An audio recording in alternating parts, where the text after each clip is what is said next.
ketika kita bicara tentang apa yang diharapkan oleh publik, sesungguhnya yang diharapkan publik itu kira-kiranya ada 5 hal yang sama semua tuh. Iya, iya. Inilah yang harus dibereskan oleh negara dengan serius. Bagaimana kita menjalankan tugas yang pernah diberikan sebagai dasar untuk memprediksi bagaimana dia menjalankan tugas kelak. Kan sederhana bukan? Nah ini kadang-kadang tidak jadi perhatian, Ref. Kadang-kadang kita terlalu fokus pada gagasan, visi, misi. Nah padahal itu bisa dibikin orang lain. Oh iya, dan itu terjadi di pilkada. Dan kalau udah dibikin orang lain, lalu dia tidak sehati dengan apa yang dia katakan.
Silakan Mas Anies, memang ada kegiatan? Ya, kita ada tentu ada cara, tapi gini, Raf. Jadi saya melihat sekarang ini saya dapatkan amanah baru untuk menjadi seorang calon. Nah, saya harus menjalankan amanat ini dengan mengkomunikasikan. Tapi juga saya mengajak kepada teman-teman semua, seperti juga Bung Refli di sini, untuk melihat juga rekam jejak Bung Refli. Karena itulah prediktor terbaik, Bung. Jadi bagaimana kita menjalankan tugas yang pernah diberikan sebagai dasar untuk memprediksi bagaimana dia menjalankan tugas kelak. Kan sederhana bukan? Nah ini kadang-kadang tidak jadi perhatian, Ref. Kadang-kadang kita terlalu fokus pada gagasan, visi, misi. Nah padahal itu bisa dibikinin orang lain. Oh iya, dan itu terjadi di pilkada. Dan kalau udah dibikin orang lain, lalu dia tidak sehati dengan apa yang dia katakan. Walaupun itu diungkapkan di dalam kampanye, selesai kampanye bisa dilupakan. Dan bahkan different directionnya berbeda. Malah dia bilang soal kemandirian, soal misalnya kedaulatan, soal kepribadian, direction juga beda. Beda banget gitu. Iya. Tapi ini, Raf, jadi saya lihat ke depan itu, dan sekarang ini ya, kalau yang nggak kelihatan ya, Ref, dari perjalanan saya jalan ke beberapa tempat yang tidak banyak terlihat itu adalah bahwa di sana kami itu sebetulnya shopping masalah. Shopping masalah itu belanja ya. Belanja masalah. Bukan membuat masalah gitu. Iya, belanja masalah. Belanja apa sih problem-problem yang dihadapi? Nah itu biasanya nggak terlihat sesi-sesi seperti itu. Karena itu memang fungsinya kita mendengar. Dan nggak usah menggurui lah. Dengarkan aja. Tapi itu dilakukan tadi sebelumnya. Oh iya, ini sekarang ini. Iya, sekarang silakan. Kalau sekarang kan nggak ada kewajiban berdebat.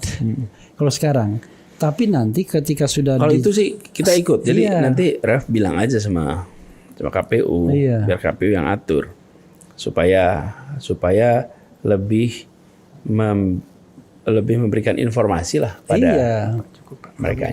Iya. Ya, rupanya saya diprovokasi terus-menerus tuh, aduh majelis. Saya terserah beliau.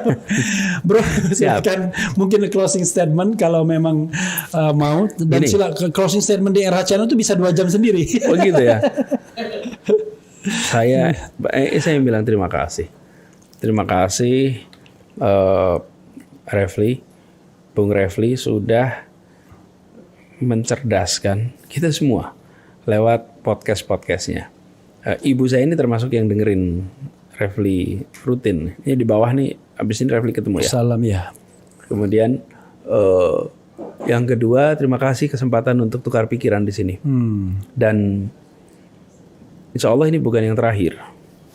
Dan saya melihat persis yang disampaikan Bung Refli tadi, bahwa gagasan, rekam jejak, itu harus ditunjukkan sehingga ketika publik itu mau melakukan assessment, dia bisa melakukan assessment yang lengkap.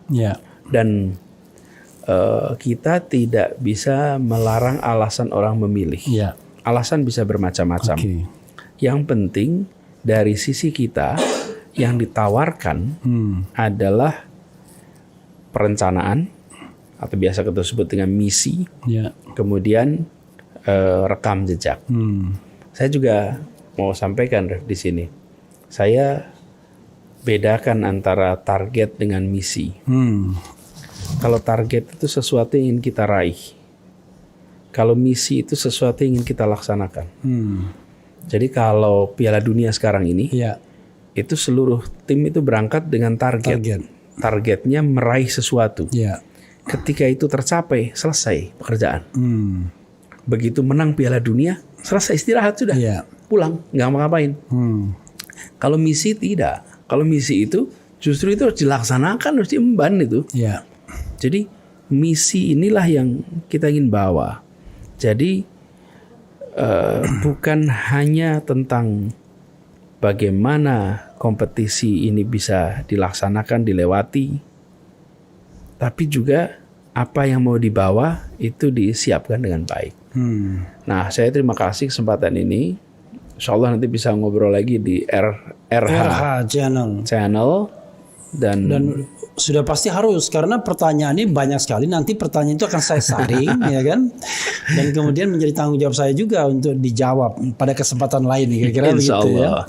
Jadi saudara sekalian, saya ingin menyampaikan terakhir polling yang kita buat, belum banyak sih yang berpartisipasi karena baru dibikin juga, yaitu mana yang Anda pilih soal cawapres Anies Baswedan. 3.600-an baru votingnya, nanti perkembangannya saya kasih tahu juga. Dari partai politik itu 24%, kemudian bukan dari partai politik 76%. Itu saja angkanya yang bisa kita sharing. Kalau nama kan tidak sopan saya, walaupun kalau tidak ada Bung Anies, saya selalu simulasikan nama-nama. Kalau mau dilihat hasilnya boleh juga.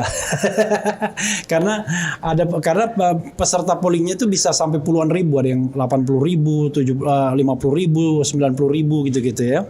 Tentu bukan survei, tapi paling tidak ini kan keinginan, dan pasti keinginan itu biasanya kadang-kadang realitas dari sebagian masyarakat. Tapi kalau misalnya patternnya sudah sama, itu biasanya sudah mewakili, kira-kira begitu ya. Kalau kita bicara gitu. Iya. Saya punya pengalaman soal ini. Iya. Satu ketika saya menjadi juri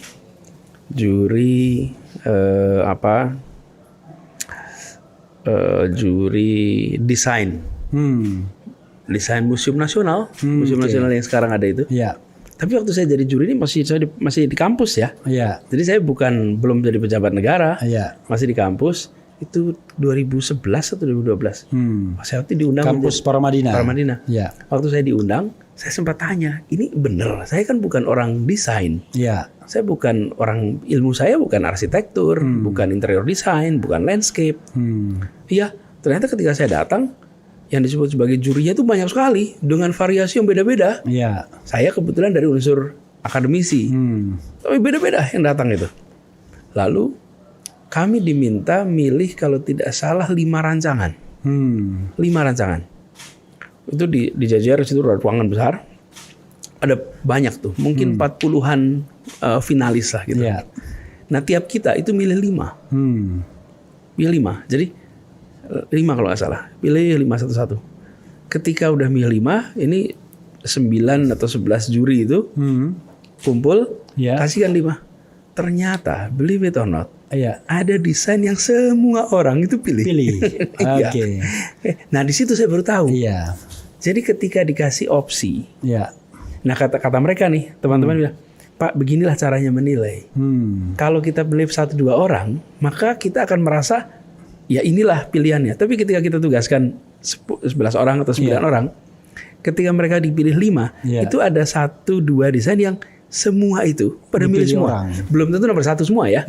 Tapi masuk sebagai dari 30-an itu. Nah inilah kira-kira yang cocok publik. Kalau preferential voting menang dia. Ya. Tapi artinya menurut saya gini, ini yang menarik bahwa ketika kita bicara tentang apa yang diharapkan oleh publik, sesungguhnya yang diharapkan publik itu kira-kiranya ada 5 hal yang sama semua tuh. Iya. Inilah yang harus dibereskan oleh negara dengan serius. Gitu kira-kira. Dan itu biasanya soal kebutuhan bahan pokok. Nah itu seperti saya bilang Jakarta, bahan pokok, kemudian biaya hidup, lapangan pekerjaan, kesehatan, lama-lama. Jadi lama-lama sama semua dan itu menjadi prioritas. Ya, saudara sekalian, saya tidak bisa menahan Bro Anies lebih lama karena saya akan dimaki-maki orang yang akan bertemu dengan beliau setelah ini. Tapi luar biasa, kita bisa berdialog paling tidak selama 2 jam kurang ya. 1,5 jam lah. Dan next time kita akan mudah-mudahan bertemu lagi ya. Jadi kalau nggak di sini di tempat lain gitu kira-kira. Ini Rev, nanti insya Allah yang berikutnya saya datang ke tempat lain. Nah, alhamdulillah saya mau ngomong begitu, tapi kan tidak polite kalau saya memaksa beliau. Enggak, saya udah bisa ngerasain. Udah ngerasain ini kira-kira. Dan karena beliau sudah berjanji, ya kan, nanti pertanyaan akan saya kumpulkan yang kira-kira pertanyaan yang kumpulin dong. Ya, saya kumpulkan pertanyaan-pertanyaan dan itu nanti udah jawab pertanyaan aja. Ya, daripada kita, soalnya bukan apa, kalau saya berdebat sama beliau atau berdiskusi sama beliau, nggak usah di on air. Nanti saja. Ya, saudara sekalian, wassalamualaikum warahmatullahi wabarakatuh. Waalaikumsalam.